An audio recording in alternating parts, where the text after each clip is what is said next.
They say karma always finds its way home, but nobody ever expects it to roll up in a black SUV, blaring its horn and setting off a firestorm that'll become the stuff of legend. I sure didn't. I just wanted a quiet place in the pines, a little slice of mountain calm, where the only thing making noise on a Saturday morning was the birds and the breeze. But then came Karen, her ring of master keys, and a self-righteousness so strong it could peel the paint off my porch. See, I'd only been in Pine Ridge 3 months, weekends mostly, trying to get away from all the city chaos. 45 cabins tucked into the hills, neighbors who mostly kept to themselves, and the promise of zero drama. That's what I'd paid for.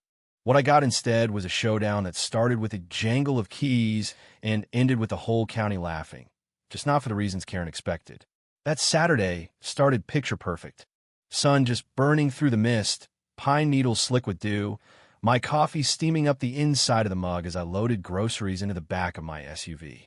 Quiet, except for the metallic clatter echoing from the parking lot. It wasn't car keys. It sounded like someone swinging a medieval flail.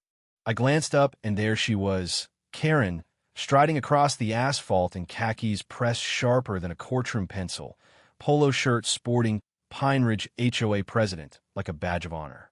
She didn't say hello, didn't ask if I was new or how I liked the mountains. She marched right up to my driver's door and started trying to fit her building keys into my car. I swear, she was jabbing at that lock like it owed her money. I stood there, groceries in hand, caught between shock and this creeping sense of, oh boy, here we go. I kept it calm. "Excuse me, what exactly are you doing?" I asked, even though the answer was about as obvious as the look of irritation she gave me for daring to question her. "I need to inspect this vehicle for compliance with Pine Ridge regulations," she said, switching to a mailbox key when the first one failed. Like that made it any better. She explained, loud enough for the trees to hear, that all vehicles had to be registered, inspected, made safe for the good of the community. Never mind that this was my own property. Never mind, she was now scraping at my door with what looked like a skeleton key from her grandmother's attic. I said, "Ma'am, you can't just break into someone's car."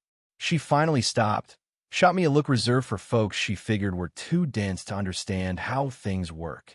She raised her keyring like it was Excalibur. "These are official HOA master keys. They give me access to all community property." That's when I realized she didn't just think she was above the rules. She thought she was the rules. The line between clubhouse storage and a private car, in her mind, had gone poof. I pushed back gently. "You really think those keys work on people's cars?" She bristled like I'd insulted her dog. "I am Karen Whitfield, president of the Pine Ridge Homeowners Association. I know the regulations inside and out." She tried another key, something big enough to open a bank vault, and started explaining about safety inspections, compliance, the whole works. I couldn't tell if she believed it or just liked hearing herself talk. "If you have nothing to hide, you'll cooperate with this routine procedure," she said, as if we were at airport security and not a pine-scented parking lot. "Ma'am," I replied, "cars are private property. HOA rules can cover parking, sure, but not searching folks' vehicles without a reason." That seemed to finally register, if only a little. She eyed me up and down, something suspicious flickering across her face. "You seem awfully familiar with the law. What exactly do you do for work?" Now, I could have ended it right then. Could have shown my badge and stopped the whole circus. But there was something about her, maybe curiosity, maybe stubbornness, that made me want to see how far she'd go. So I just said, "Public service," and let her fill in the blanks. That wasn't enough for Karen. She leaned in, arms crossed, voice dropping into threat territory. "You can cooperate, or I can make things difficult for you." I asked, "How exactly?" and she delivered the line with a flourish. "I have extensive connections with the proper authorities. If you're hiding something, they'll find out." The irony, if she only knew.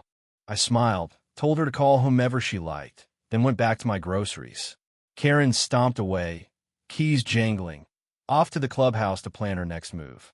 15 minutes later, I just witnessed attempted breaking and entering, threats, and false claims, all from someone who clearly didn't know who she was dealing with. As I loaded the last bag, I couldn't help but think of all the neighbors she must have bullied with this act. Today, though, she'd picked the wrong guy. By 10 that morning, Karen had called an emergency HOA meeting. I could see people trickling into the clubhouse from my cabin, faces puzzled, some anxious. Mrs. Patterson knocked on my door. Karen's asked everyone to come. Something about vehicle compliance. I followed her to the clubhouse, where Karen stood up front like a prosecutor, photos of my SUV laid out like evidence in a trial. "Thank you for coming," she said.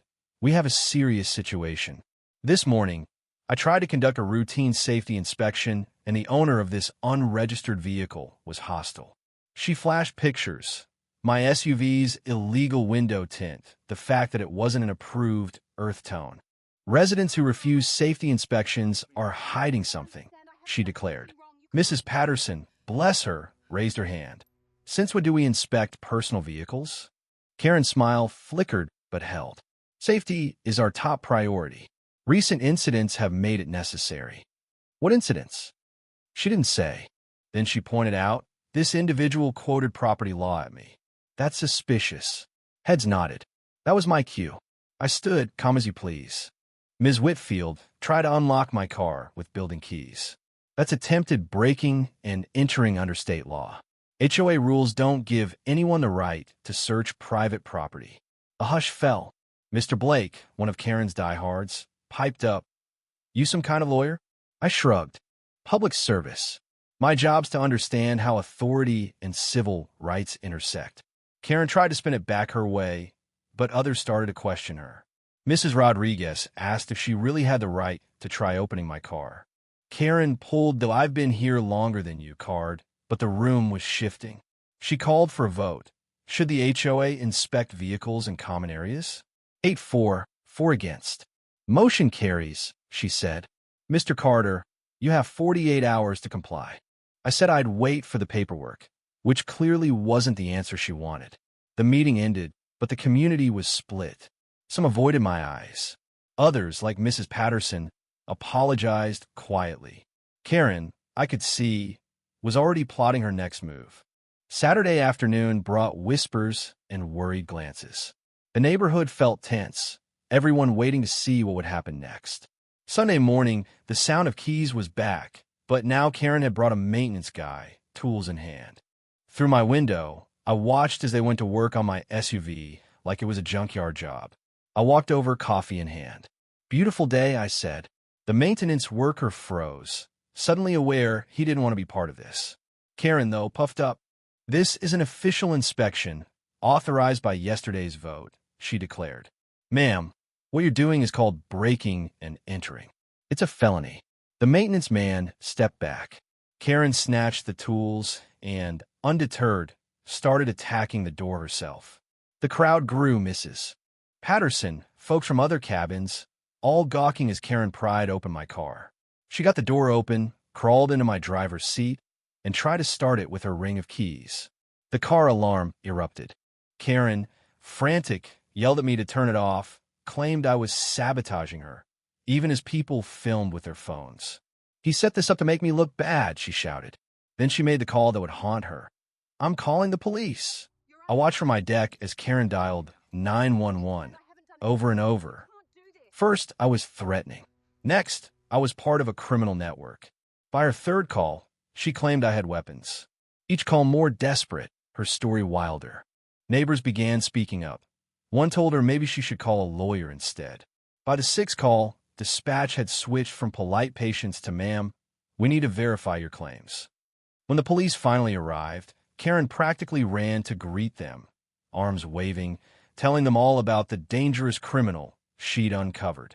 The officers looked at me, middle-aged guy, quietly drinking coffee, and back at Karen, her voice rising with every accusation. They kept it professional, asked for my ID.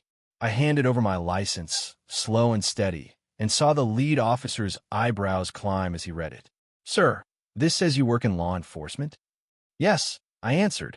"I'm Sheriff David Clark, Riverside County." Silence. Karen's face went pale as sour milk. She sputtered, "That's impossible. Sheriffs don't live in communities." The younger officer actually snorted. "Ma'am, You just broke into a sheriff's vehicle and called 911 to report him as suspicious. She tried to recover, claimed entrapment. The officers just shook their heads, half amused, half astonished. Ma'am, that's not how entrapment works. It was over. Karen had confessed, on record, in front of half the county.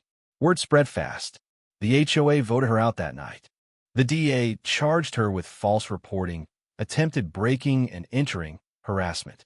The judge sentenced her to 6 months house arrest, a $25,000 fine, and a permanent ban from HOA leadership. The body cam footage of her trying to start my SUV with a mailbox key became required viewing for new officers, right alongside lectures on how not to escalate. The craziest part? The community healed. New president, new sense of peace, property values up, even a few families moved back. The story of Karen versus the sheriff turned into a running joke. At the annual barbecue, Mrs. Patterson brings her famous potato salad. The officers reenact Karen's greatest hits, and someone always asks, "Wonder what she's doing now?"